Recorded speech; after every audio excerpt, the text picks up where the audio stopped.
How was the middle part?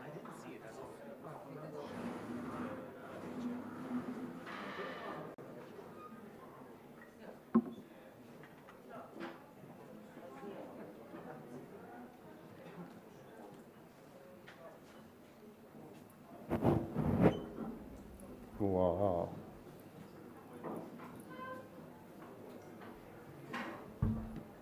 Max, the mic is yours. Mic is fine.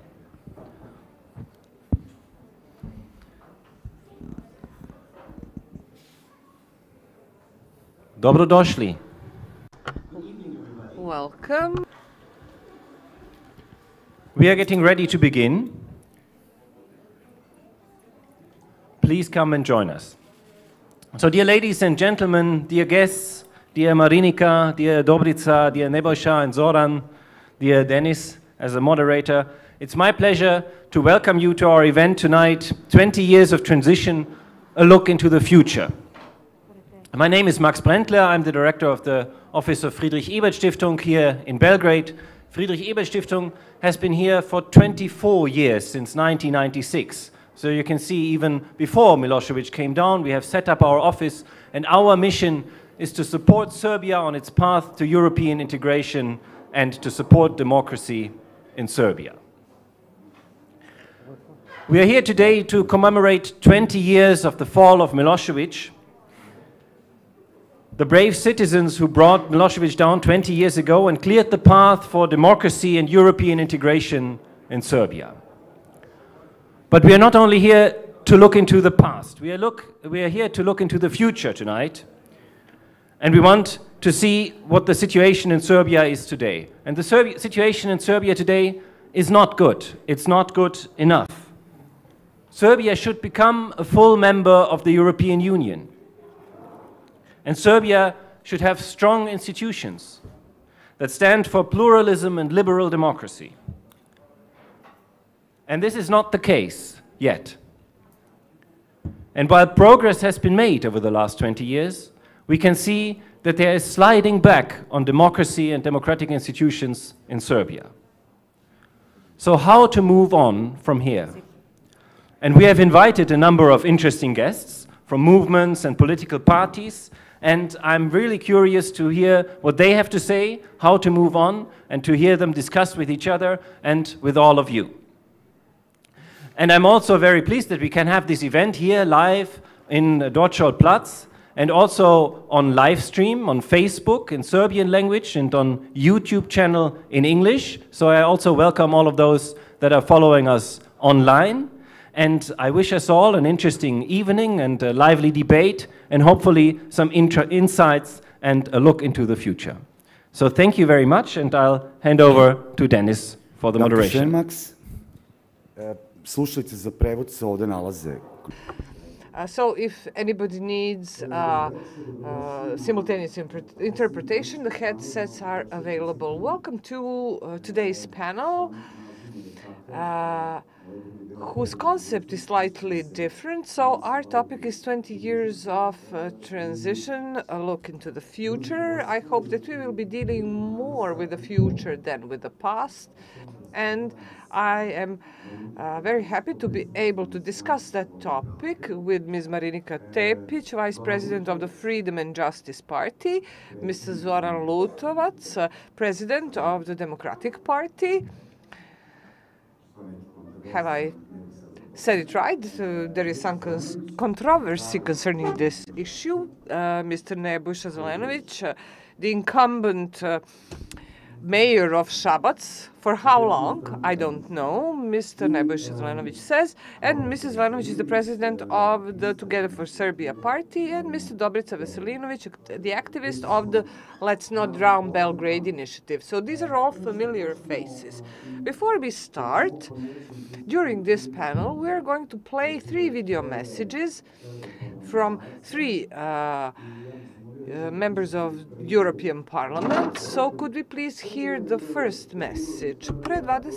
Milosevic and brought an end to dictatorship and international isolation. The citizens of Serbia have opened Serbia's path for democracy and European integration, for membership in our European Union.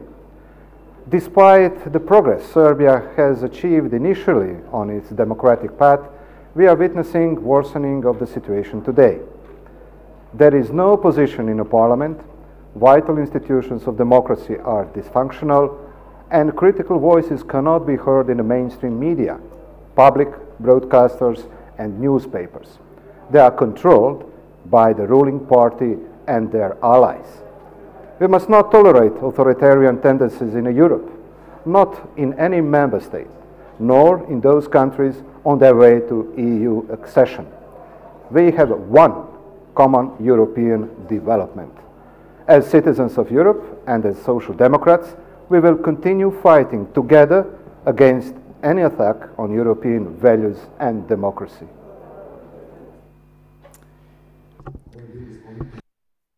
That was Mr. Tonino Pizzula. I hope that you were able to read that on the screen. He is member of the Croatian Social Democratic Party, and two other Europarliamentarians are members of the Social Democrats of European Parliament. So Marinika, I saw today colleague journalist Vesna Mališić, who made quite a striking statement that Zoran Đinđić, she referred to the 5th of October, that was an opportunity for Serbia to finally become a democratic state. So we have been listening to the same story for the past 20 years, that Serbia needs democratization, fair elections, free media, strong institutions, independent judiciary. So how come that today we are talking the same story as the one that we used to say prior to Milošević and the 5th of October? So this situation did not come out of the blue. We indeed started a democratization process on the 5th of October 2000, and I'm very proud of that, despite the debates and analyses that ensued 20 years later, and we should view the 5th of October as a lesson.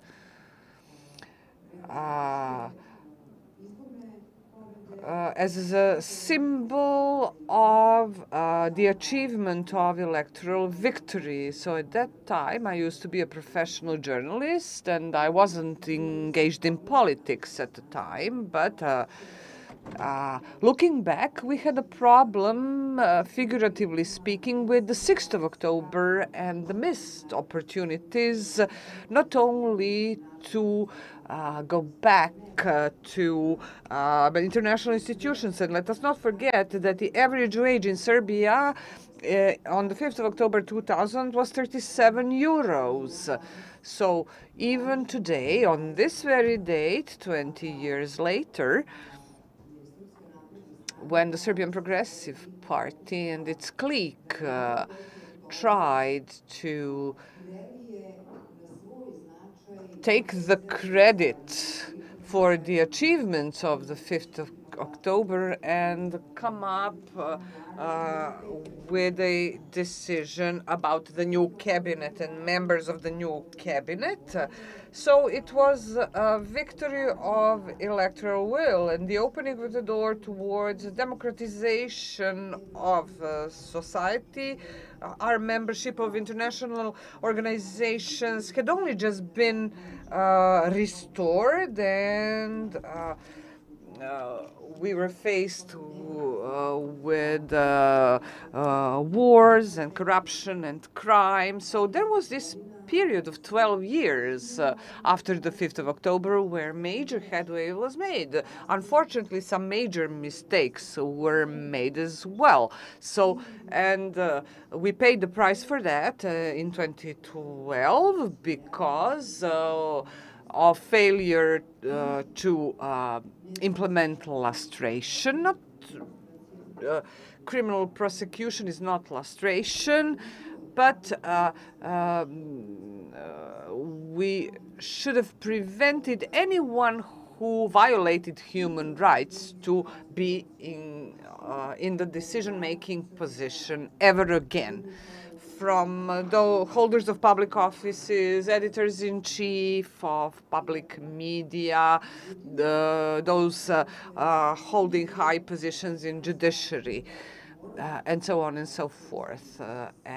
Frankly speaking, we know each other very well, all of us present here, and as declared pro-Europeans, those who are in favor of Serbia's EU integration, we were shocked by the fact that the Serbian Progressive Party took over this discourse, and we knew that they actually deceitfully promoted European integration, and all our efforts to actually shed light on this fact, we were accused of different things.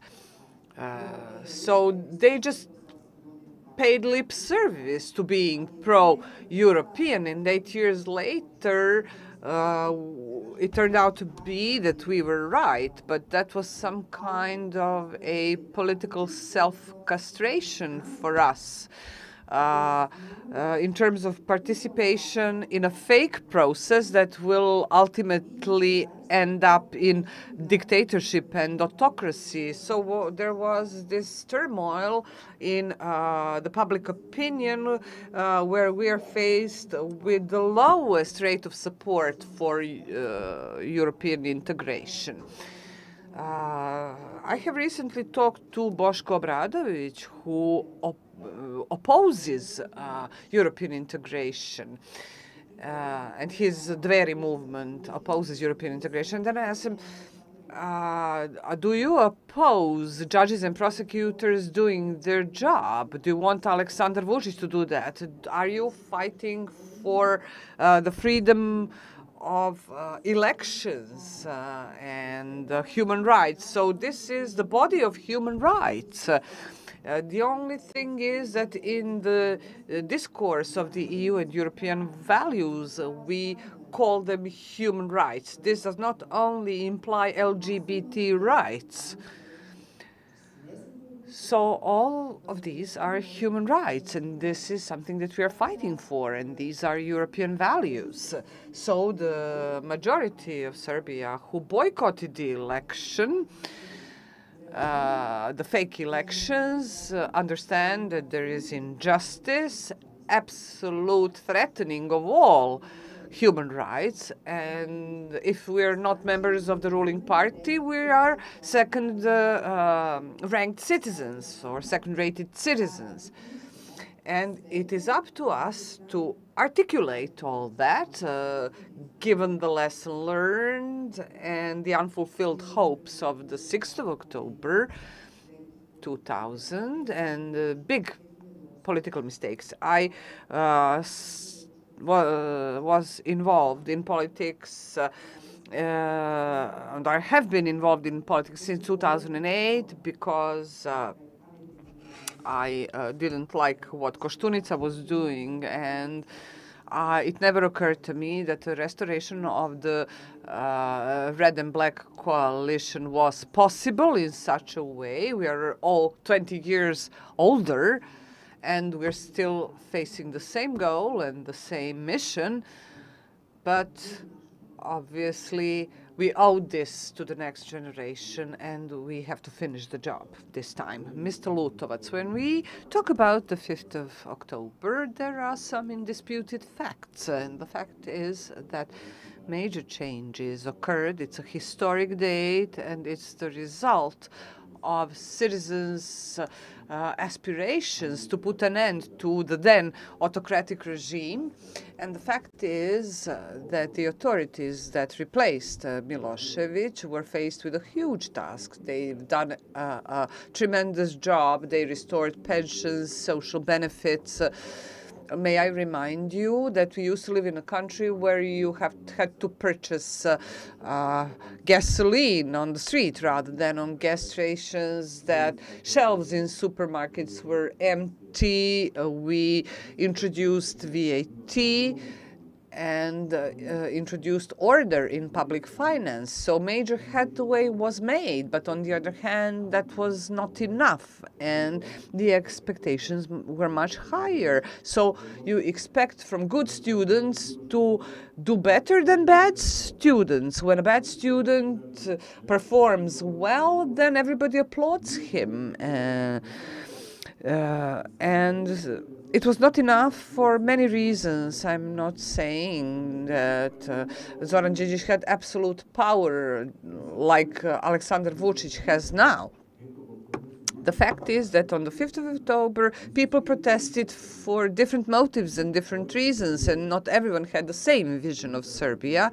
And Vojislav Koštunica favored evolutional changes rather than radical changes such as lustration and dealing with all those irregularities and all the bad things that the previous regime was plagued with. His party, that enjoyed 2 to 3% of public support, got huge support after he became president. There were a lot of turncoats and there was a lot of resistance within the system itself. So it wasn't an easy job. So a handful of people who were ready to get it over with, they just didn't have the support to do it. It was unrealistic to expect that. So when we look back from this perspective, we lacked appropriate support or mechanisms within institutions to deal with it. So what we didn't do, what we had to do, institutional changes that would put an end once and for all to the fact that something would have to depend on the goodwill of something who is elected. So the institutions serve to protect the rule of law, regardless of who is in power. Those in power have to abide by the rules and respect the laws. So this hasn't been done, and compromise has been made. In 2008, it was up to Ivica Dačić whether the government will be created with radicals or the Democrats.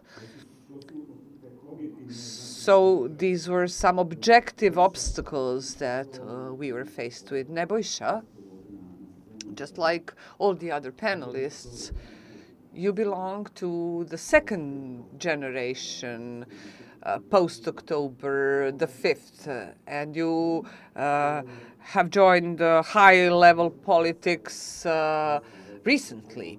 So when you look back at what happened in 2012, do you think that maybe you should have been engaged much earlier?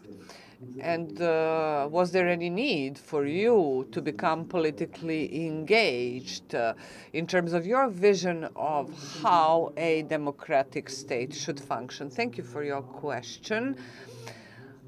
I haven't been engaged in national politics for very long, but I am engaged in politics just like everybody else who thinks that can change the world. I think that I made my contribution when I participated in student protests until the year 2000.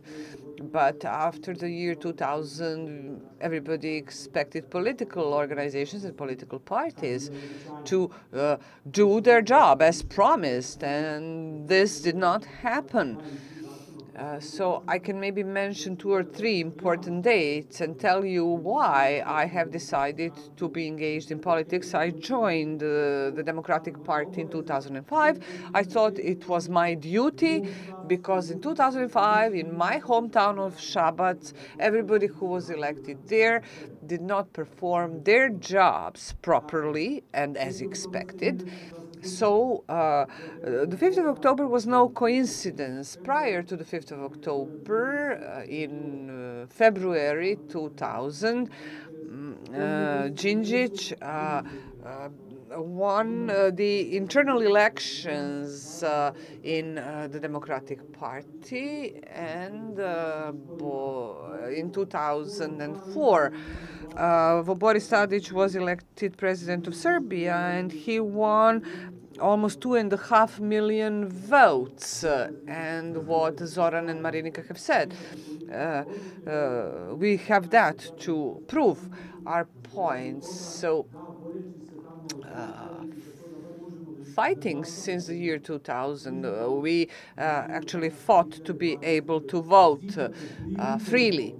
But now we have no chance of being able to vote freely now. So this brings us to a situation, and this is associated with the developments in Shabbat that prompted me to become politically involved. In 2010, there was a major convention of the Democratic Party, and the Democratic Party then had an opportunity to change the political paradigm in Serbia and to reform itself. And they failed to do that. So it was quite close. It was an opportunity to give a chance to a lot of people, new people, to be more active in politics and to change and transform Serbia. But this hasn't happened. So 8 or 9 years later, the next logical step was to lose the elections in 2012. And now we are in a situation of not being even able to vote freely. So the question is, what are we supposed to do now? So it's a good opportunity now to talk about that with the people present in this room. Can the Democratic Party or the political life in general here in Serbia to open more space for some new people? So do they want to do that, or can they do that? And we're running out of time, and I think the time is ripe to do that, and we can talk about the methods of achieving that. Without that, we won't be able to do that. We won't be able to vote freely. I have a lot of examples. Marinika and I talked before the beginning of this conference what things look like in Šabac. Dobrica, you are a famous face. You're a celebrity, and you don't come from the world of politics. And your initiative, Let's Not Drown Belgrade, was a response and the result of dissatisfaction with political parties and their internal structure. Is that a path for your initiative and all the other initiatives that are not so much in the limelight as yours is? Is this one of the effects of the 5th of October, this saturation or maybe repulsion that people feel towards political parties, or at least what has become of them in the meantime? Thank you for your question. I'd like to thank the organizers for inviting me. It's not easy to answer this question, but I can share with you my perspective from my personal experience.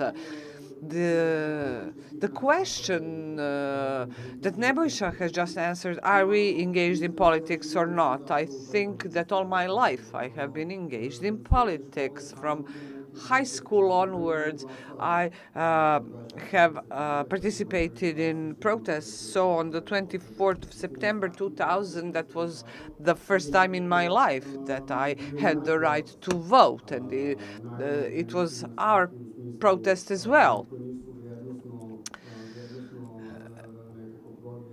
And for those who are not leftist oriented or progressively oriented, I didn't vote for them. But all my life, I have been engaged in politics, and this is the framework in which my generation grew up. I think that the existing political parties failed to answer the questions that mattered to us. And I think that the problem for the existing political parties is that they couldn't attract people like me. or to offer some kind of mentorship. It has always been perceived as some kind of rivalry, never as cooperation.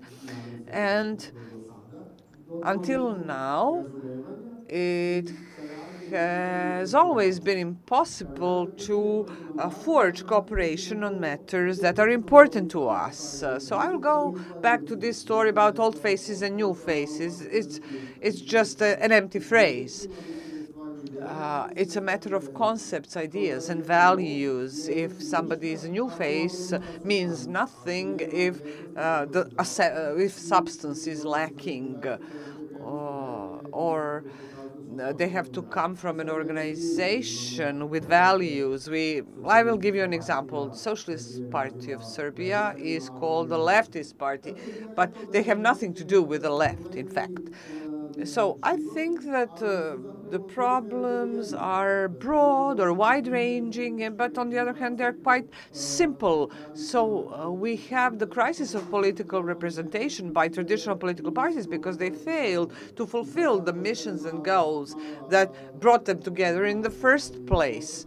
And let me just briefly refer to the current situation when it comes to the matter of registration of political parties. Apart from the Serbian Progressive Party, we haven't had any newly registered political parties in the past years. So these are just new parties that are taken over by the old ones, because people don't believe that they will be representing the values that they called for if they didn't do their homework in the first place. So what are we going to do next is a topic that we can discuss today and in the days to come. But I believe that there are values, there are concepts, they do exist. It's only a matter of whether we wish to work together on something that is productive rather than working on something that is destructive. And I think that's something that has been bringing us down, this political country. When you see somebody drowning, you just push that person deeper into the water. So I think that for the purpose of institutionalization of certain political values, I think they should be developed further. Stvarno tekovina 5. oktobra o kojima ste pričali, imali smo konačno i struju i gorivo na pumpama i veće plate i tako dalje. Postoje one negativne. And fuel. So we got some new things, buying elections, clientelism. We got corruption, and we had some very, very aggressive individuals dealing with some very shady business at that time. So what did you do? What did the Democratic Party do when you lose the elections in 2012? Did you adopt any kind of program manifest and say, we will never do it again, we will fight corruption and many other things? Are there still people within the party that are dreaming of going back to their positions as they had in 2012? The opposition parties are not dealing with their party members. They're not cleansing their supporters, so to say. Is there any kind of a message that you're sending to the people? The message is the following. When we were in power, I was always critical about the things that were not good. One of the witnesses to all of this is Friedrich Ebert Foundation. I published numerous papers and books as a critic of the system. Yes, I was a counselor or advisor to Mr. Djindjic, and ever since 28 to 2013, I was not present in the political arena.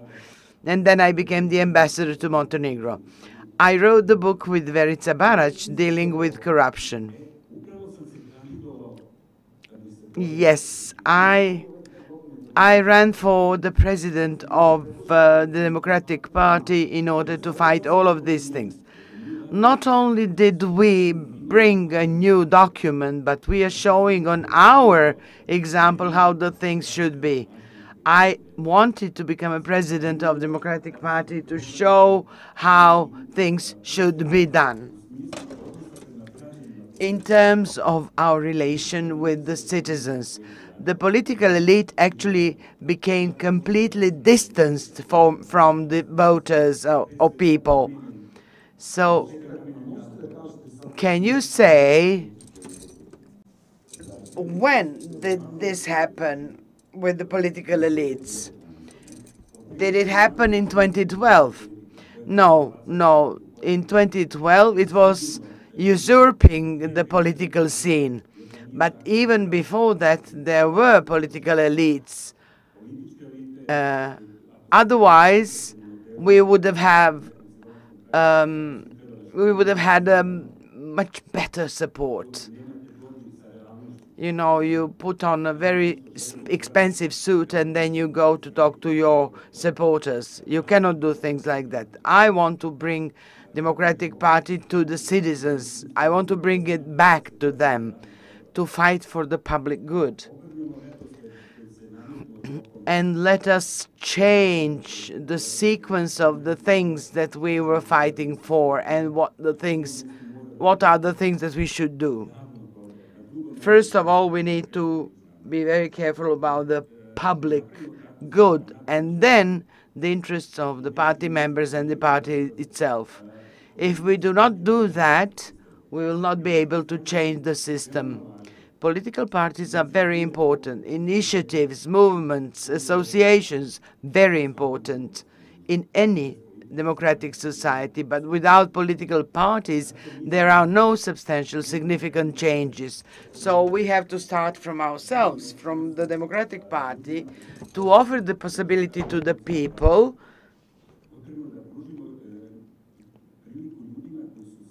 that are ready to do something, that are capable of doing something. Whether they are present from yesterday or from 10 years ago, it doesn't matter. It is important to see whether they're capable of working for the public good. And that is what I'm trying to do within the Democratic Party, to show it on our example. You could see me in the protests with the citizens. I was in front of the prison in gesture of solidarity with some of the arrested members. So there is no such manifest or program that can match your own example, to be as a role model to everyone. And that is Serbia that we would like to see. But we need to jump over the first step in order to be given possibility to do something for Serbia and to give the opportunity to our members to, let's say, govern Serbia. Everybody is fully aware of this first step. Everybody knows that. Your guests here tonight are fully aware of that, and that is a good beginning or good start. We need synergy. We almost have the similar situation as it was by the end of the 90s, when Gingich said that there is this will among the citizens to change something, but we lack that will among the political parties. Marinika, can I answer the same question? Okay. I suppose that you're taking part in the party life of your party, of course. So do you see among your members any goal, any program, any idea, or you still have people among them who are waiting for something from you if you take the power or if you win the elections. So would you support the things that Zoran has just said? Would you adopt a kind of a document that would be a message to the people or to the citizens? We know what's going on currently, the nepotism and employing your own and so on. So what would you do? How would you go about this thing? Okay, you mentioned this nepotism and party employment issue. It was not Democratic Party or DOS or coalition partners promote this type of employing people. But it was more visible because it started happening with the people who we knew well. We had this black and red coalition and security services of the state at that time. Before the 5th of October, you had the victory of the opposition in 1996. But in 91, you had protests as well in the city of Belgrade. And there were so many people who could not be teachers or professors at the university. They were losing their jobs. And after 2000, as supporters of DOS and the resistance movement, were searching for their position and place. Unfortunately, there was a huge abuse of this. And this new establishment after the 2000 actually made a huge mistake. You know, people really lost their jobs. And then the situation got worse. I could criticize Democratic Party now. I was not in politics at the time. But I need to say today, whatever happens to Democratic Party, I would always have huge respect for this party because this party paid the highest price, and that is that their president was assassinated. And that is something that you need to respect without talking too much about their relations inside the party. Afterwards, this party was the pillar to many changes in the country. At that time, I was a journalist, and I was covering a lot of events, and we recognized this big ambition of 50+1 in the membership, not only in voting. And then we had this massive changing of colors and turning coats, so to say. We had a lot of turncoats at that time. So I don't know whether it was a bad thing or a mistake at that time. I believe it was. Maybe we could have solved this situation prior to 2020.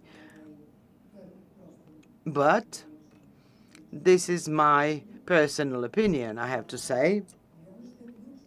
But what is of key importance, and what you have all mentioned, is the following. We all insist on obeying the laws or respecting the laws. In every law, you have the conflict of interest, trading of interests. That these are criminal offenses. The criminal code says so. We have some very good laws, but we have the problem with non-respecting or not observing the laws or abusing them. And these laws were actually drafted in good will and hopes for its implementation, but they were abused, unfortunately. So this regime is treading over all the laws. Allow me to make another remark. That my word, Zoran's word, Green Party word, I believe that people will trust us if we give our word. We don't have to write something that has already been written. The development of the laws became something as a necessity when the people started behaving in a bad manner, when they started lying, when they started breaking their promises and so on. But if we have witnesses here and if we promise here in front of these witnesses that Marinika actually borrowed 100 dinars from Dennis, and then I come a month later and say, no, he never gave me 100 dinars. So people need to stick to their words and promises. These are the basic rules of ethics, of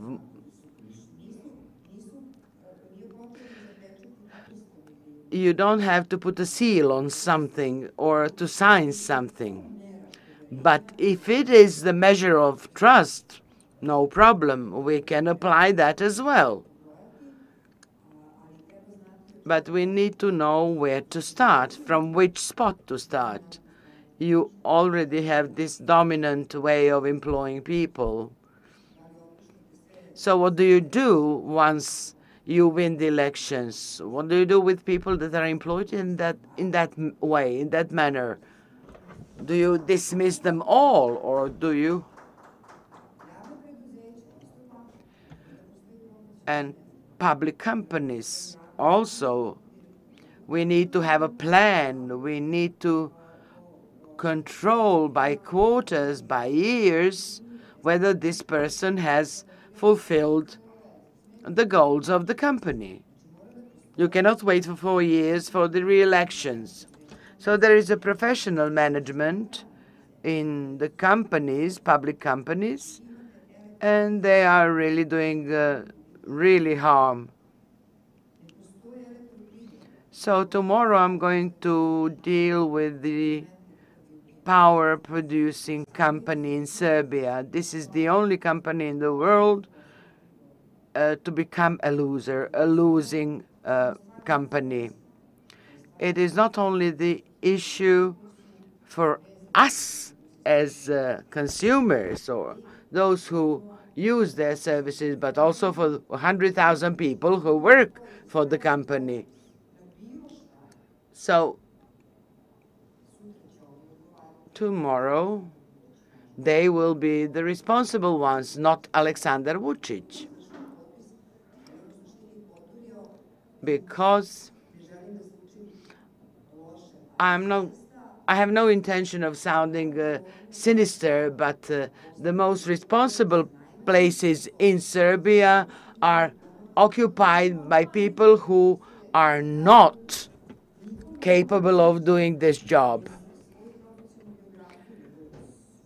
Their professional CVs are really poor, and he or she needs to be fully aware of a harmful contract, not to sign it, to protect the interests of the company, and so on. So it is not a problem of giving the word for it, but the problem is how to fulfill this obligation. Nebojša, have you managed during your term to do this, what Marinika and Zoran are planning to do if they come to power? Did you have this type of employment in Shabbats? Did you have any pressures from the members or the family or anyone? This is a top question, but the essence is whether you believe or whether you trust us or not. In Shabbats, I managed to gather some proof when we try to change this political paradigm. There is no party employment in Shabbats. So if you compare that to other towns, we have a lot of people in administration, 2,500. When we talk about investments, we say that people at the referendum can directly decide what to do with certain investments. So people directly decide whether this 2 million or 10 million euros will be used for certain things. Then we have the biggest industrial zone. They have, we have 11,000 employed in this industrial zone, and they are happy and satisfied. The best service that we offer means that you can have the lowest price of water, for example, or central heating or waste disposal. So all of these policies give you the opportunity to go to the elections and offer all of this to the citizens. It was not a risk. This was a necessity. These people actually were the ones who regained the trust of the citizens. So with these new faces in the politics, you participate in elections. So in these elections,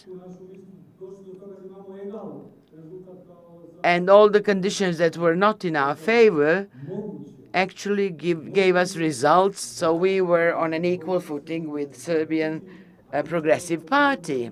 It is possible to win, but if we talk about the 5th of October, 20 years later, we talk still about the fact whether we can have fair and independent elections.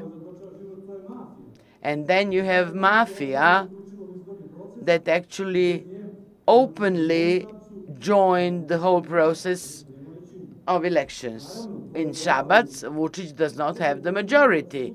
It is a fight, it is a battle, but you don't have any kind of protection because you're faced with the mafia and some criminal individuals. The court, the law enforcement does not react to this. So, how to change things? We need new faces. We need new people. There is a political idea that is very fresh in this political arena. It is a new idea of alliance for Serbia, which is something that I don't like that much. We need to have people from abroad. These people are educated. They speak many languages. They have a standard of living that we would like to have. And they can join us and apply all of this in Serbia. And I believe that this is a thing that actually relies only on our readiness to enter a very serious campaign about this. If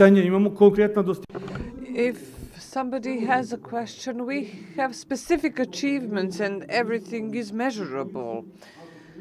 So if we are being honest with each other, we can embark upon that immediately. So Nebojša has just demonstrated, using the example of Shabbat, that somebody in the position of power, well, do we need to change this culture of ignoring the rules and all those negative effects that Nebojša has resisted so successfully? So,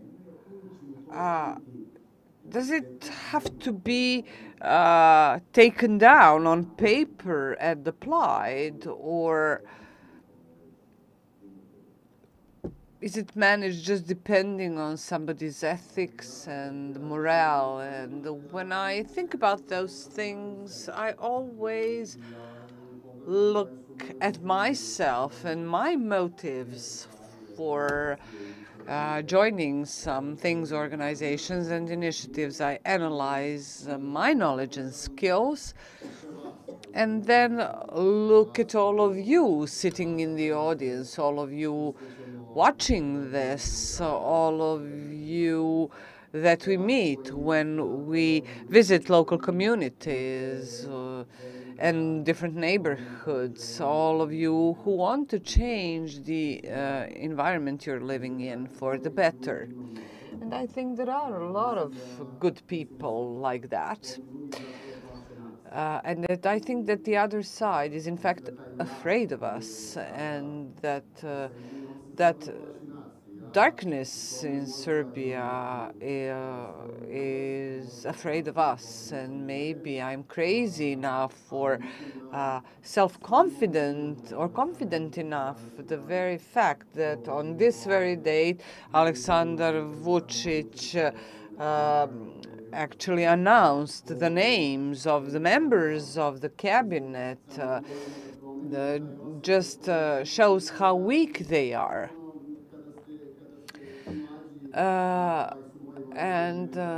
My parents used to tell me, and I'm sure that your parents used to tell you the same, don't interfere, don't stand out from the crowd. And I think that in this situation we have to get organized and to stand for the values that we advocate, and to show that the change is possible and the change starts with us. This is not rocket science, and I'm not talking about the things that you don't know and that you haven't thought about.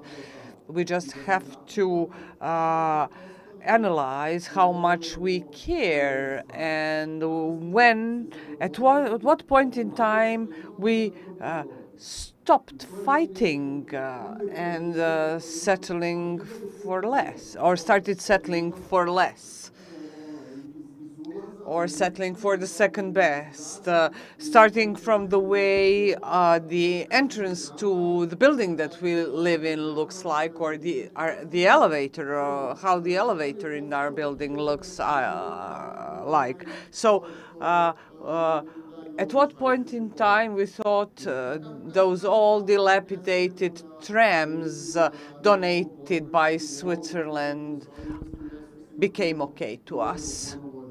So what are the resources that we should use to restore hope to humanity and to improve the lives of the majority of people? So these are the universal questions for all of us. Before we continue, we're going to hear the message from Tanja Fajon. She is a famous face here in Serbia, and not very liked face here in Serbia. I mean, the authorities don't like her very much. Where we are marking 20 years of the downfall of Slobodan Milošević by the people from Serbia. This was an important event that marks an end to authoritarian rule and international isolation. Throughout the following years, the citizens of Serbia have opened Serbia's path for democracy and European integration, for membership in our European Union where Serbia belongs.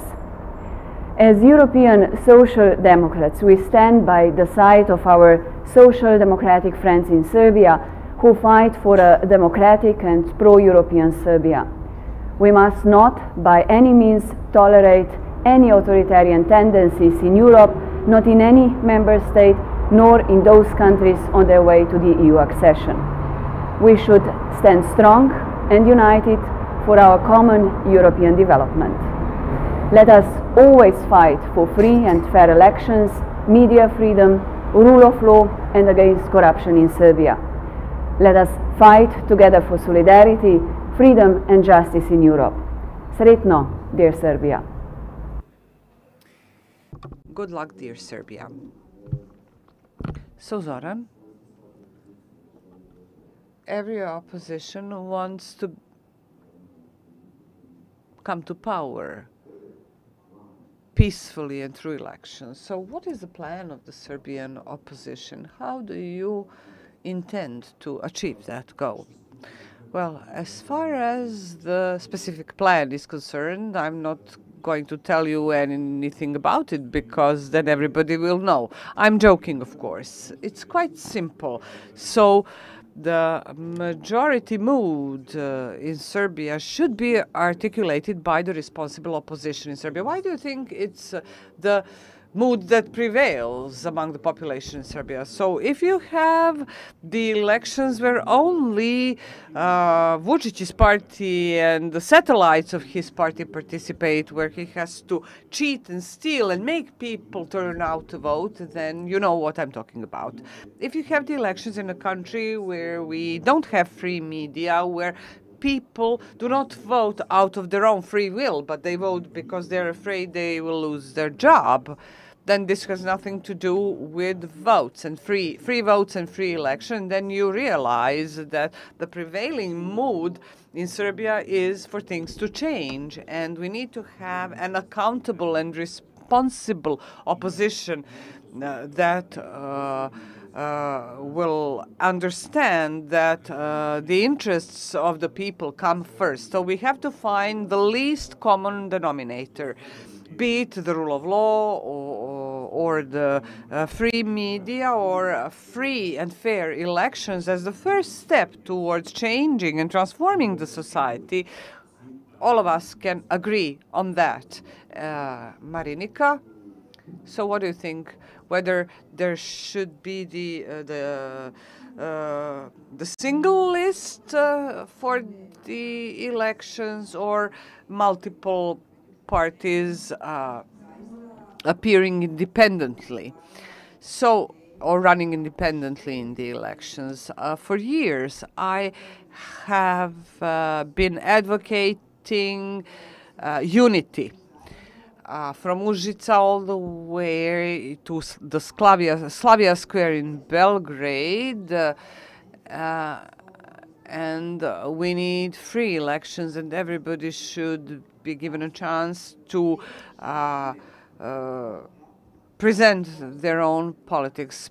But I am deeply convinced, I might be wrong, of course, it's a disclaimer. So I think that the broadest possible front could ensure free elections. There are two things that are crucial: free elections and free media as a prerequisite for free elections. So Ms. Fajon's message is essential. She knows the situation here in Serbia very well, and she's quite sensitive to media freedoms, and she understands very well that without a free RTS, you will not be able to reach most of citizens of Serbia. So it's our main task. It will not happen on its own, and Vucic has been ignoring for 2 years, buying time, lying, making different combinations,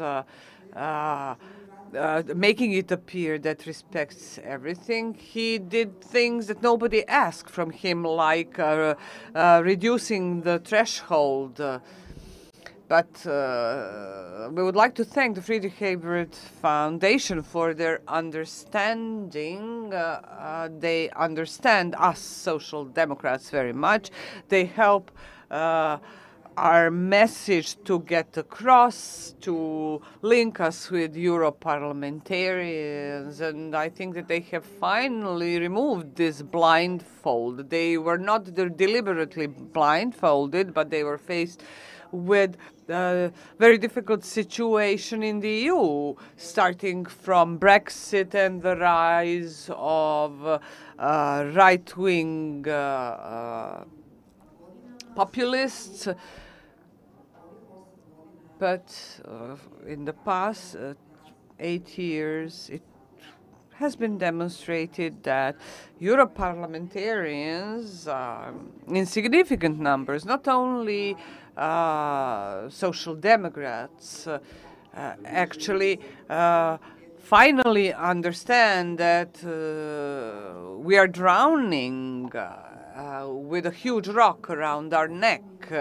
So is this going to be a co-ministerial format or a separate ministry that will prepare the following elections with full respect of all electoral conditions? Those, the next elections will not be free. And we are going to do our best to run in those elections, because I really trust my colleagues from the EU, because they have the instruments to make the current regime, especially using chapters 23 and 24, to highlight human rights and freedoms and the freedom of election, and to have an impact. We are not asking for too much. All we are asking for is to respect the election laws and media laws, because they are quite good. All we want is for them to be respected. The media should have a balanced reporting, and there are obligations of the Republic Electoral Commission. So they have to respect their own rules of procedure in their work. So they shouldn't be politically managed. All we want is for the laws to be respected. That's all. So Nebojša, is it possible to have free and fair elections without the help of the EU? And do you think that this mood that is present among certain Euro parliamentarians and in the European Commission and the European Council. So is this support that Serbia and Serbian citizens enjoy in European Parliament would be enough for the Serbian opposition to actually be successful in their fight for better electoral conditions? I think this brings us to very important questions, and I will take the liberty of elaborating this question. Why would anyone help us, and why should EU help us? Why would anyone help us?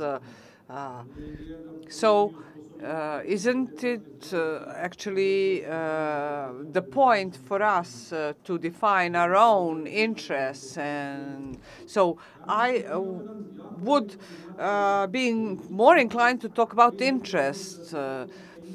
And maybe our interests could coincide with the interests of our partners because we keep asking for their help and support. It's easy to define this interest. We want to be part of a well-regulated world.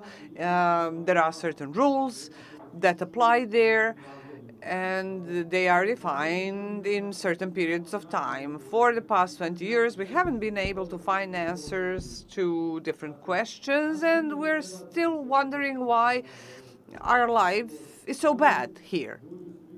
So the question is, do politicians here in Serbia really think it's normal that there are certain processes in Brussels where the Kosovo status is discussed, and nobody in Serbia has a clue what this is all about? So I would really like to familiarize myself with this and to be more informed about that. I think that the issue of Kosovo is an issue that should be settled soon, not in 2 or 3 or 5 or 10 years' time. I think it should be resolved quickly, and it is in the interest of everybody. So I'm ready to come on board as soon as I'm better informed about this issue. Dennis, I'm sure that you don't have a clue about what happened during the Brussels negotiations. I don't think that anybody present here in this room has a clue. I think it would be in order for the opposition in Serbia to know what is going on. I don't really have a problem to discuss this. Secondly, it's a matter of our place in this well-organized system. If we are poor and miserable, nobody will need us. I have some ideas how to improve the situation, and I have some good examples from Shabac. But it's a matter of our positioning as a state and as a society in that system. And Zoran and I have had a well-advanced discussion on that. We believe that Serbia should be part of the European Union, and that should be the main pillar. And I would even take a step further and say that Serbia belongs in the West. The West means defining your position relative to your European partners and what is happening in Washington or in the United States. I'm sure that whatever happens, the United States and the EU will always find a common point of cooperation. So it's the most important question that will be a door opener for us and allow us to have a say finally. So are you going to participate in such elections with different rules? And, well, the way I see things, elections are just one method of fight for a good city for all. Maybe this may sound a bit self-confident or a bit aloof. Me speaking as an outsider, but I think that elections is one method of fight. We're fighting every day. And this story or this focus on elections alone has brought us into this situation. So first you have to talk to your neighbors about the things that matter to you all. And then you can see how democracy can work on a small sample. And then you can talk to parents in the council of the kindergarten or of the school council. So now we're talking that we have to bring politics back to its source, and that's the local community. It's not a matter of me, it's a matter of us. We have to do it. We have to induce major political topics and reach an agreement that we're lacking. Marinika has said that we need professional management in public enterprises. Why? We've talked about that. Or somebody will say we need privatization of public enterprises. And then another question, why? Have we talked about this? Have we reached an agreement? And so we could use small examples to see if something is working or not working. For example, we have the famous Bus Plus system for public transport. It's a public-private partnership. Has it contributed to an improved service? No. Has it filled private pockets? Yes. So each and every one of us has a role and responsibility to make their respective communities better, to right the wrongs, to find answers to the most important questions in the community. Climate change, for example. So it doesn't matter how they do it. What matters is that we do it together and that we have a good city for all. Okay, so now things are actually getting more exciting. So what are the points that can unite the opposition, and what are the stumbling blocks in their cooperation?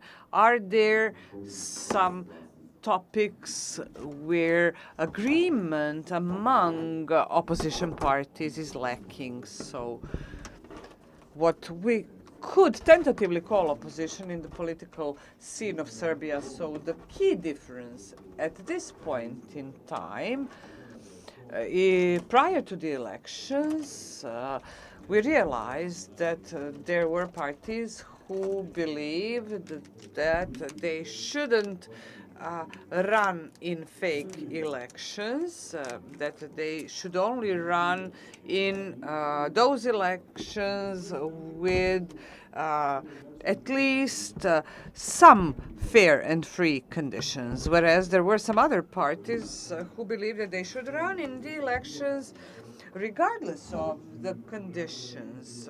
So if they did so, then that was the clear message for Vučić that he shouldn't change anything. So it's a key topic. Do those who really think that any elections would be fine, they cannot be treated as an opposition because they are accessories to the autocrats. So, in order to run in the elections, we need to have free media to present ourselves to the public, and that would allow people to freely vote without being afraid that they would lose their job. So it's a tradition that's 2 centuries long tradition, so that people don't have to take a photo of their ballot paper to prove who they voted for. So if that can be our common denominator, then we will have made a major step forward, and then the pressure will be strong enough to allow us to run in the next elections, and then the radio television of Serbia as the public broadcasting service would be free, and this would allow people to vote freely. And it's a key topic at this point in time. It's a preliminary topic, and then after that we can talk about our differences. If we hadn't been different, we would have all been in the same party. I'm now talking about the basic civilizational differences in understanding certain values, something that can rally the diverse opposition, are universal values that apply both to conservatives, liberals, or Democrats.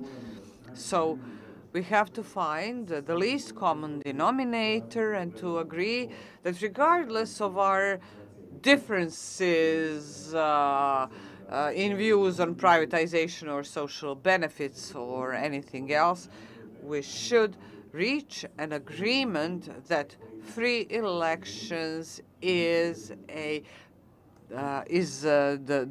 core value in society.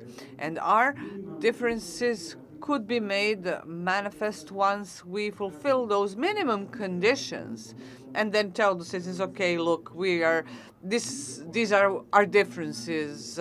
If you want lower taxes, then the amount of money in the public budget would be lower too. So if you have an economic monopoly or political monopoly, the final outcome is bad consequence for the citizens. So I think that now the time is ripe for people to understand that these are not abstract things. If you sue somebody who didn't pay you your pension and the court does not rule in your favor, then you are actually the victim of disrespect for the rule of law. So we have to tell the citizens that the first step that we need to take is to actually put aside our differences. Marinika, so how are you going to address your voters? You mean us as the Freedom and Justice Party. Let me just digress slightly with respect to the least common denominator. It's very important to reiterate here on behalf of the parties that boycotted the elections. So we weren't whimsical about the decision to boycott the elections. We didn't want to take part in the theft to prove that somebody is a thief. We didn't want to be accessories or accomplices to this. We can see the consequences of our former colleagues and co-combatants,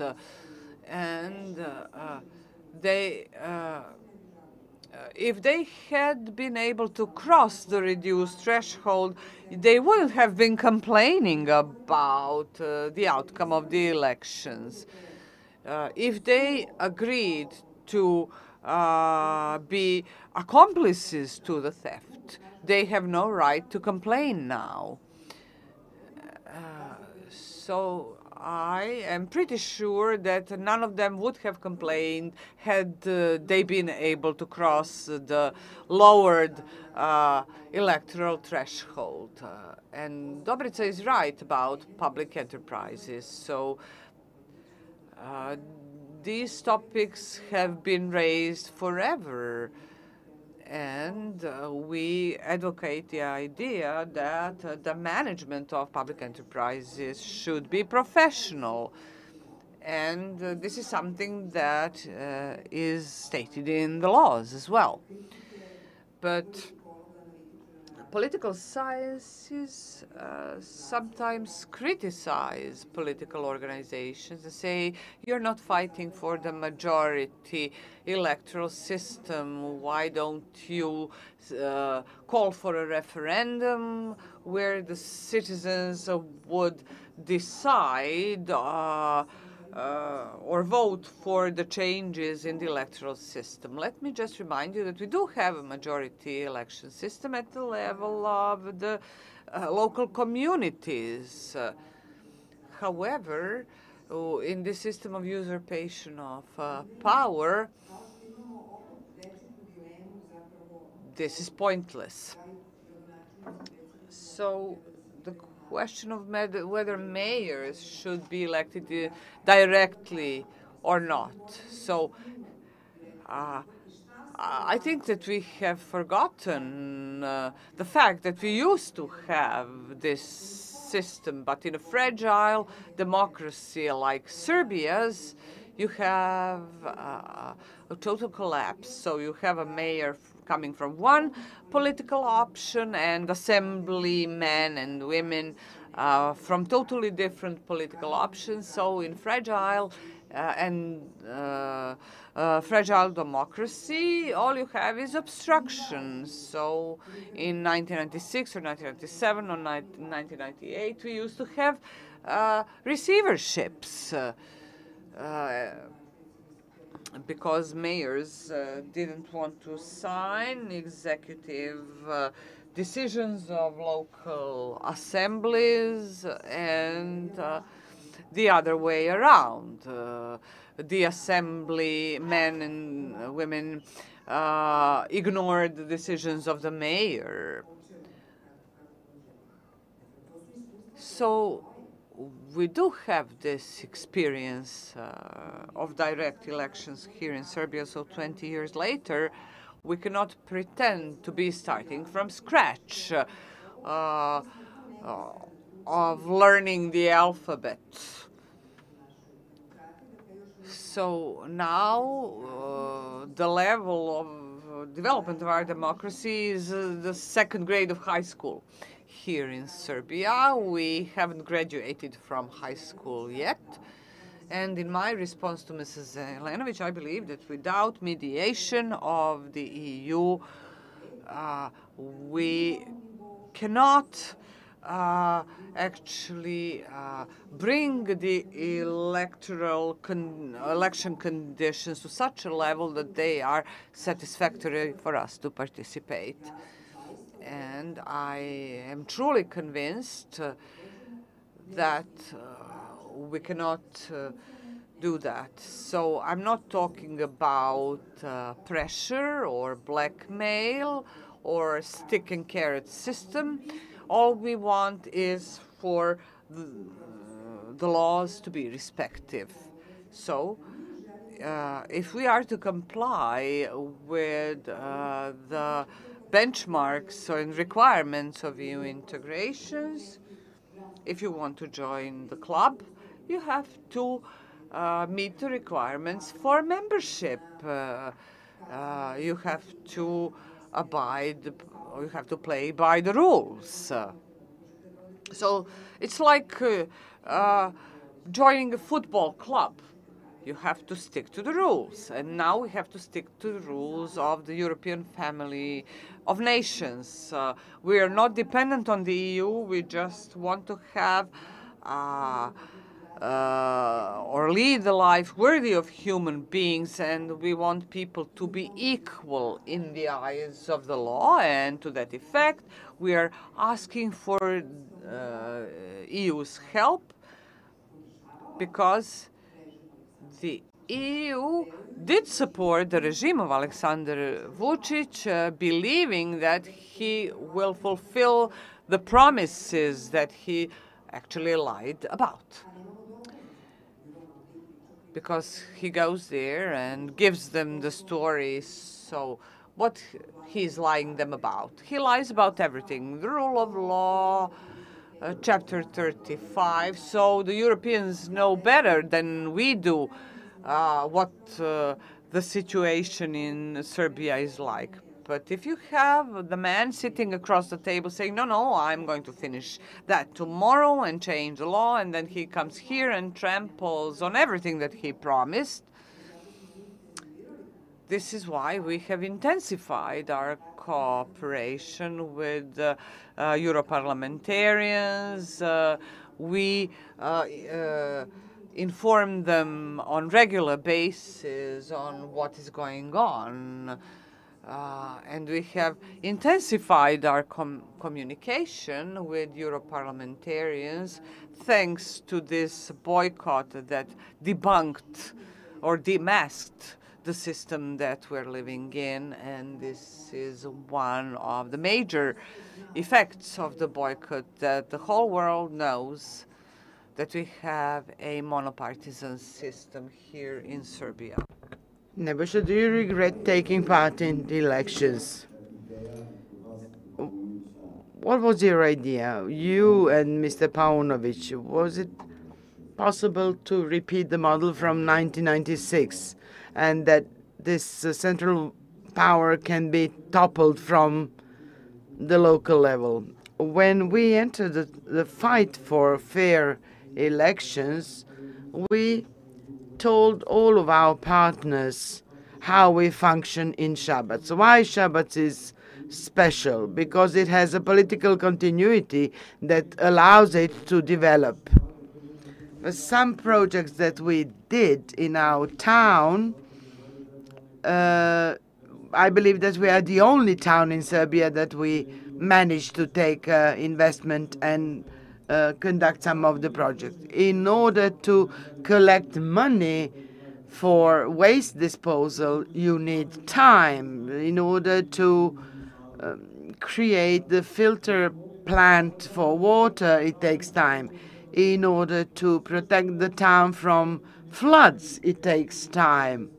Sometimes some of the projects last for 2, 3, or 5 years.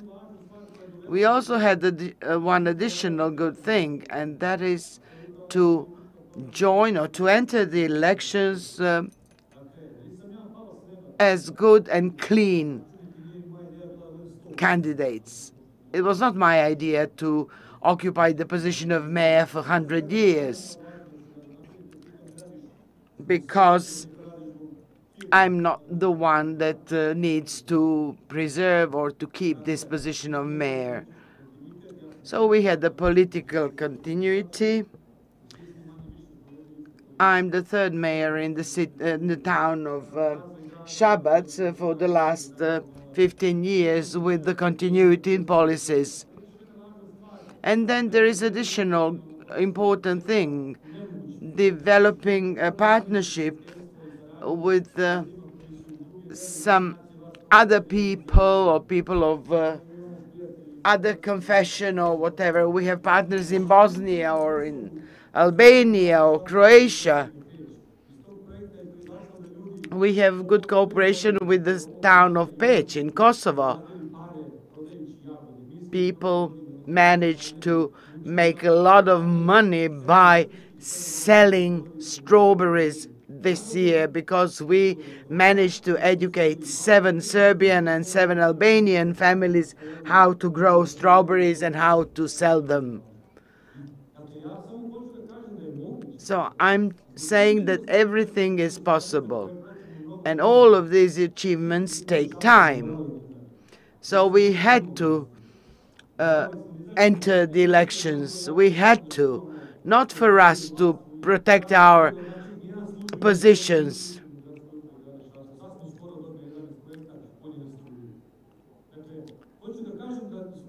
I want to say that we have changed the way of functioning the ruling party. And we managed to enter a completely new system of governing. That is why the people in Šabac wanted to take part in this and to protect this, to defend it. We have our partners, and we've been cooperating with them for the past 20 years. We got more votes in Šabac than Dritan Abazovic in Montenegro. You know, people turned out for elections in really impossible conditions. We managed to get almost 30,000 votes, maybe a little bit less, and the Serbian Progressive Party won maybe 1,000 more. People want to change things because they know what they're fighting for, what they're defending. So when you change the conditions, the circumstances, you can win. Shabac is not a special town because of that only. Similar people live in Surdulica, in Niš, and many other towns in Serbia. All of them want to live good or well. So I believe that in these circumstances we can fight. And I will quote Mr. Djindjic. Oh, you don't have media press behind you. Ah, okay, you don't have them, but you have a meadow, you have a square, you have friends, you have a coffee shop, a restaurant. You go and you talk to people, explain what you want to do, explain what it is all about. But for all of this that I'm telling you right now, we need to start immediately, not in 3 months, in 6 months, immediately, tomorrow. And I'm ready.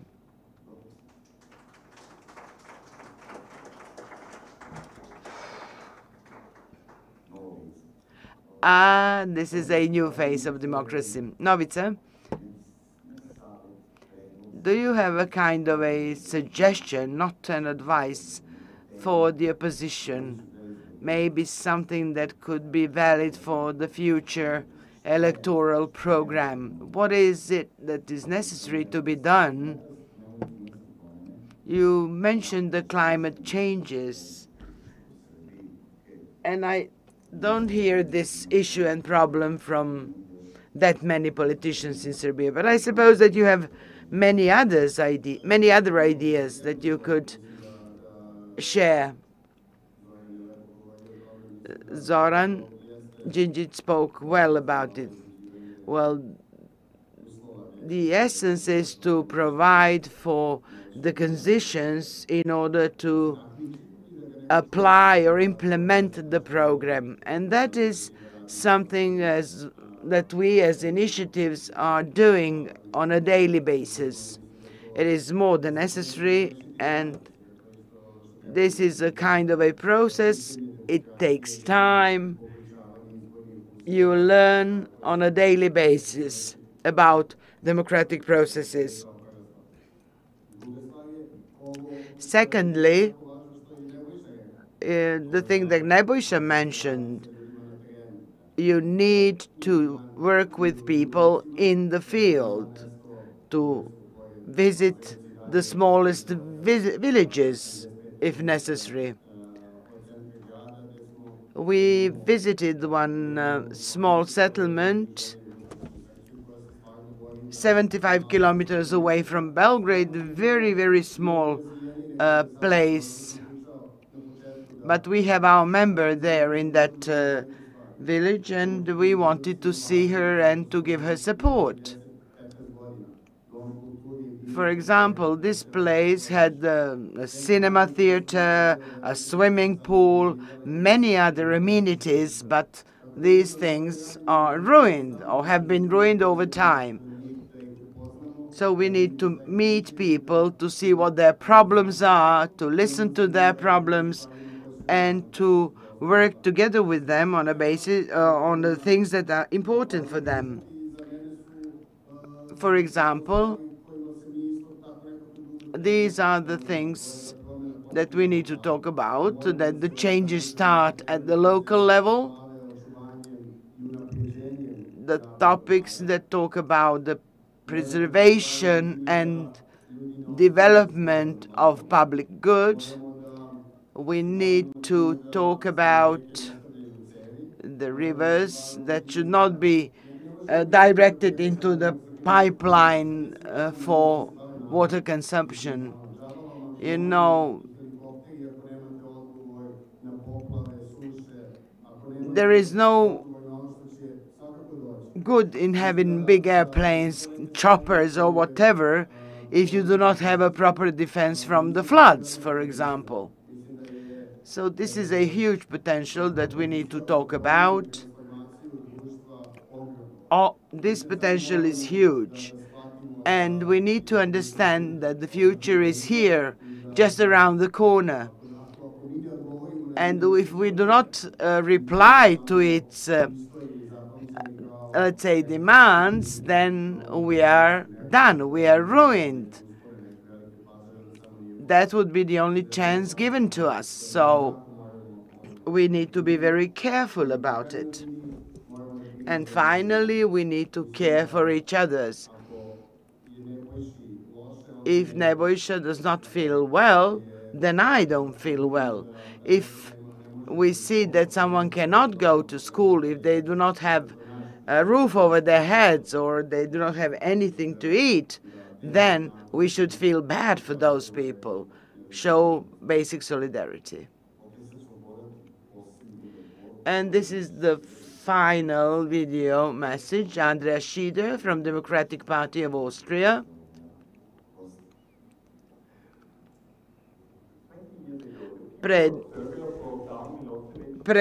An end to authoritarian rule and international isolation. The citizens of Serbia have opened Serbia's path for democracy and European integration, for membership in our European Union, where Serbia belongs. Zoran Djindjic has been brave in this fight. Our partner in the Democratic Party as part of the Social Democratic Party family in Europe. When we celebrate the 20th anniversary of the democratic victory in Serbia over authoritarian rule, we must also commemorate Zoran Djindjic's death when he was murdered in 2003. Despite the progress Serbia has been made in its democratic path, the situation today is desperate. The parliamentary elections in June were a mockery of democracy. There is no opposition in the parliament. Vital institutions of democracy are dysfunctional and critical voices cannot be heard in the mainstream media. Public broadcasters and newspapers controlled by the ruling party and their allies. The level of democracy following the elections in Serbia has deteriorated significantly, let alone the situation of media freedom. We no longer have a parliamentary opposition which calls into question the legitimacy of the whole work of the new parliament.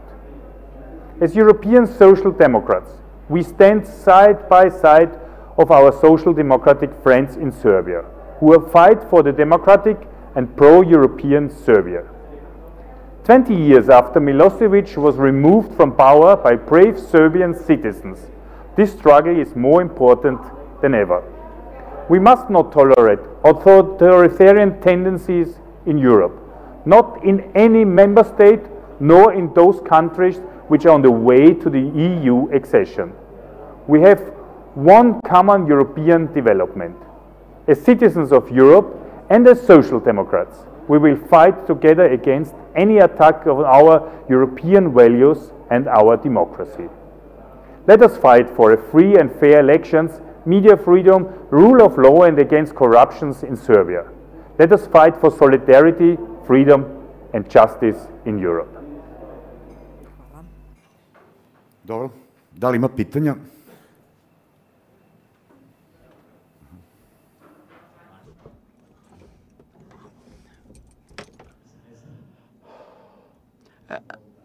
My name is Božo Drašković. It doesn't mean anything to you, I suppose. First question for all of you is completely wrong approach to transition. It did not start 20 years ago. It started 30 years ago when we had the change of communist system into capitalist system with Ante Marković. And everybody's making a mistake, talking about the period of 20 years. When transition started, I was 36. Now I'm 66. So my question to all of you is, what will happen in the next 30 years if we bear in mind all the things that have happened? We had this regime of Milosevic that actually created a false entourage for multi-pluralism. So what were the key mistakes of the protagonists to be punished in 2012? And then we had young boys of Milosevic and Šešelj gaining the power. You spoke about the economic policies. Nothing has changed in this. I am PhD in economic sciences. Starting with the Democratic Party taking the power, and then we had Vučić in 2012, the economic policy has not changed a bit.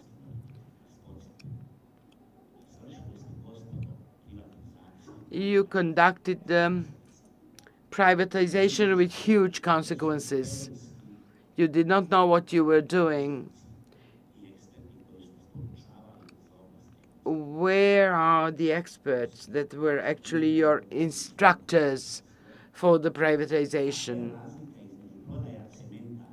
What is the difference between selling the cement plant, the factory, or something about Belgrade on water, or selling the airport in Belgrade?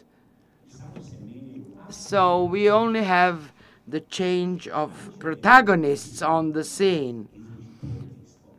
Are you going to draw any lessons from all of this in order for us elderly citizens to start trusting you? I don't think that you have any kind of economic policies to be implemented. Macroeconomic policy has nothing new in it. If you repeat the neoliberal concept, you stand no chances. Well, for sure, social democratic parties will not be implementing a neoliberal concept, and there must be drastic differences as to what happened before. And the drastic difference means that we should not be a dump site for well-developed countries, a country that offers cheap labor. We should be a country that will invest in innovation and in people, and to attract investors thanks to being a country ruled by law. So the investors should not have private arrangements with politicians, and we should put a stop to this. A politician should not pretend that he or she knows everything. He has or she has to consult experts. So economic experts should be dealing with economic topics, not politicians. So Serbia is a country with underdeveloped rule of law, and one man has usurped all institutions, and it's quite natural that we attract some dubious investors who make arrangements directly with politicians. This is a bad thing for our country. So the first prerequisite for normal economic development is a full and uncompromising fight against corruption, because the money that they take or steal from the citizens exceed the value of investments, and then this money is just laundered. So the key prerequisite is the rule of law, autonomous institutions, and then we will be able to attract sound capital, and then our people here will have normal wages. And we won't have laws that humiliate the workers. So instead of proletariat, we have precariat.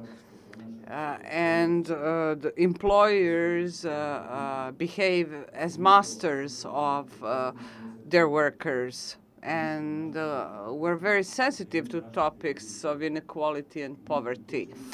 So this is going to be the core of the reform of our both internal and external or foreign policy. So I cannot put an equation mark between privatization of the of Nice and the Belgrade waterfront, or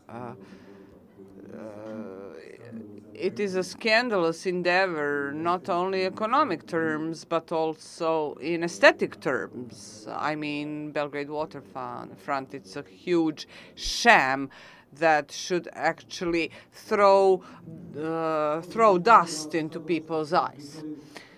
So what we have talked about as far as the city of Shabatz is concerned, all the things that I have said are quite verifiable. And when somebody mentions neoliberal policy or social democratic policy, we don't know anymore who does what and who represents what. Communists can create the Serbian Royal Academy, whereas liberals can pursue communist policies, or communists can be great Democrats as needed. So when we talk about this topic and whether we succeeded in the transition or we failed in the transition, we haven't been able to make a transition of the political system, let alone the economics one. So in the city of Shabatz, the chemical industry, Zorka Shabatz, is working, and nobody's sister-in-law or daughter-in-law is doing it or running the company. So we have the normal shareholders in that company. So the transition and privatization of chemical complex was done properly. I'm really sorry that the same did not happen in Trstenik or any other town in Serbia. We have public transport, privately owned public transport in Shabatz. So there is no cronism there. So let us talk about the costs. So public transport in the city of Shabatz has the 60 gas-powered eco vehicles, and it's zero cost in the budget of the city of Shabatz, whereas the costs for public transport in Belgrade is 110 million euros per year. So every year the public transport is subsidized with 110 euros, and the buses in Belgrade are always full. So in Shabatz we have a privately operated bus station, and we have the city pool that is powered by 3 types of energy, and it is privately operated, and it's 2.5 times cheaper to operate it than any other public pool. So the costs of operation are amount to 200,000 euros. I know the security guards and the lady at the front desk.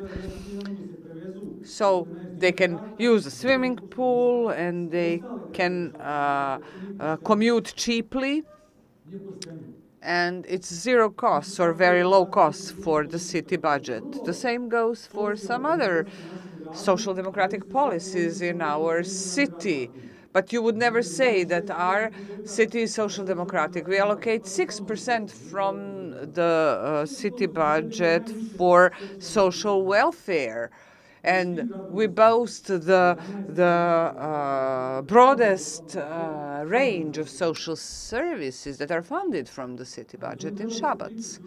But you have to tell people about that. Are you ready to give millions from a budget to actually allow somebody to run a public company just to fulfill their own ambitions. So we should call a spade, and then we will realize what system we are supporting and the things that we believe in. What are the things that we believe in? I have talked to residents of Shabatz about it. We are the only city that did not pay a Christmas bonus to the employees of the city administration. Unlike the Serbian Progressive Party, who did that. We didn't pay them the bonus because they didn't earn this bonus. Well, maybe they did earn the bonus with their hard work, but we didn't have the money in the city budget because we had the cheapest fee for waste collection. And then we asked the citizens, do you want us to raise the price of waste collection and waste disposal in order to pay bonuses to the employees of the public utility companies? And the citizens said no. So it's quite simple. It's just a matter of how you treat the budget that you're managing. Today, the city of Shabatz does not owe anything to anyone. And now we're fighting against all odds. So there are a lot of interesting topics that we can raise and ask ourselves who we are and who we want to be. The things are not impossible. The only problem is that people don't want to talk about those things. What are we defending and what are we ready to defend? It's much easier for us to strike a deal with the progressives and find employment for our relatives.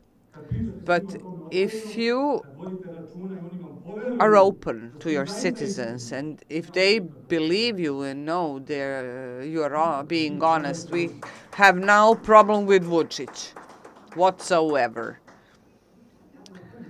Let me just interfere. I think we do have a problem with Vučić. So we're wrapping up with what you have just said. You should actually win 90% of the vote in the elections. We all have very serious programmatic goals and core tasks, and we're very serious about it. I'm talking about our respective organizations, and we spend a lot of time with people, talking to people on the ground. But I'm for sure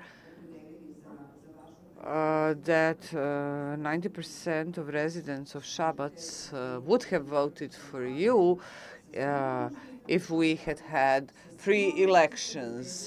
But all your effort and everything that you have achieved and everything that you have done means nothing because you are forced to actually respond using the same means. And no, the conditions are not the same for everybody. And what happened in Shabatz, unfortunately, I think Shabatz will now regress to the year 2012.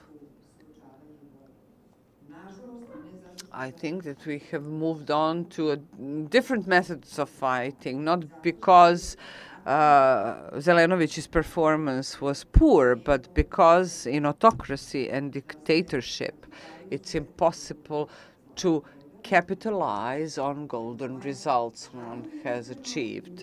And I deeply regret, and I hope that I'm wrong, but we will soon meet in another forum. So could we briefly just wrap up? Sorry for actually speaking after our time is up, but I think that it's important to stroll down the memory lane on this date and to remember Jasmina Jovanović and Momčilo Stakić, who died on this very day, and to remember guardsmen, Mr. Jakovljević and Mr. Milovanović, and to remember Vojin Dimitrijević, who died on this very date. And I think these are three sets of events that respectively shaped our current reality. And to finish, I think that we should keep fighting, and we should show that we care for each other, that we love this city, and it is the only way that we can win this darkness in which members of the new cabinet were declared. Marinika, Zoran, Nebojša, and Dobrica, thank you for sharing your thoughts with me, our audience, and the audience that was following us online. Thank you very much for your participation, and see you next time, hopefully. And now I would like to invite you for refreshments that are served at the back of the room. Thank you very much.